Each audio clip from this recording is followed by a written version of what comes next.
पावसाळा सुरू झाला की अनेक जण, विशेषतः महिला, या श्रावण महिन्याची आतुरतेने वाट पाहतात.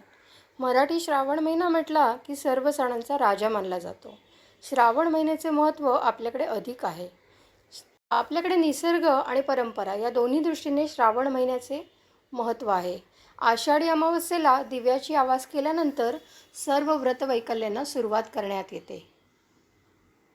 श्रावण महिना हा उत्सवांचा महिना म्हणून ओळखला जातो आणि म्हणूनच याला सणांचा राजा श्रावण असे म्हटले जातात.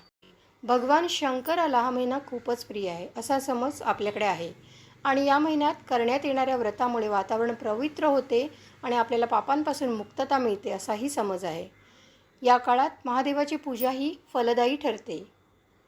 या महिन्याच्या सणाची सुरुवात होते ती म्हणजे श्रावणी सोमवार अर्थात शिवमूर्तीने. दर श्रावण सोमवारी तीळ, तांदूळ, मूग, जव आणि सतू अशा क्रमाने शंकराच्या पिंडीवर अथवा शिवलिंगावर धान्य वाहण्यात येते. नवविवाहित महिला श्रावणी सोमवारचे हे व्रत पहिले 5 वर्ष करतात आणि काही महिला तर आयुष्यभर हे व्रत करतात.